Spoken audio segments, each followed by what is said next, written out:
Hey guys, मैं शशांक आपका स्वागत करता हूँ अपने यूट्यूब चैनल पे। तो चलिए आज मैं बात करता हूँ लैंग्वेज इश्यूज़ के बारे में, जो कि आप इंडिया में हमेशा फेस करते हैं। तो मैं तो यही कहना चाहता हूँ कि हमें जो लैंग्वेज है, जो सबसे पहले हमें प्रेफर करनी चाहिए वो रीजनल लैंग्वेज प्रेफर करनी चाहिए, फिर उसके बाद हिंदी और फिर इंग्लिश को। कायदे से इंग्लिश जैसी लैंग्वेज को हटा देना चाहिए हमारे सिस्टम से, क्योंकि इंग्लिश अंग्रेज़ों की ज़माने की लैंग्वेज है और आप एक तरीके से अंग्रेज़ों के ज़माने को थोप रहे हो लोगों पर। आपको सिर्फ दो दो लैंग्वेज रखनी चाहिए। फर्स्ट प्रायोरिटी आपको रीजनल लैंग्वेज पे रखनी चाहिए और सेकंड प्रायोरिटी आप हिंदी के लैंग्वेज को रखनी चाहिए। जिसको हिंदी बोलना होगा बोलेगा, नहीं तो वो अपनी रीजनल लैंग्वेज तो बोलेगा ही बोलेगा। इंग्लिश को आप मुझे मेरे हिसाब से ऑप्शनल कर देना चाहिए कि जिसको इंग्लिश बोलना है या जिसको इंग्लिश पढ़ना है वो पढ़ सकता है।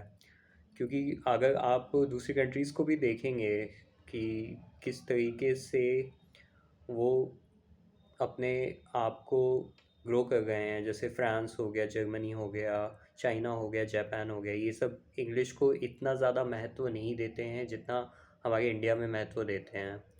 तो मैं तो यही कहना चाहूँगा कि आप लोग भी सरकार के ऊपर प्रेशर बनाइए और उनसे बोलिए कि पहला एक रीजनल लैंग्वेज तैयार करें और दूसरा हिंदी लैंग्वेज तैयार करें।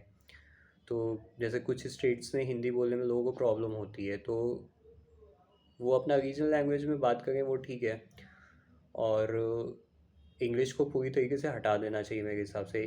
मतलब जिसको जिसको लगे कि हाँ वो कर सकता है वो पढ़े।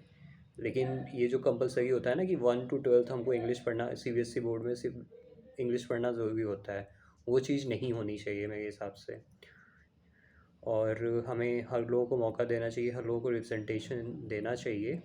और कभी भी किसी भी तरीके का भेदभाव नहीं करना चाहिए भाषा के आधार पर।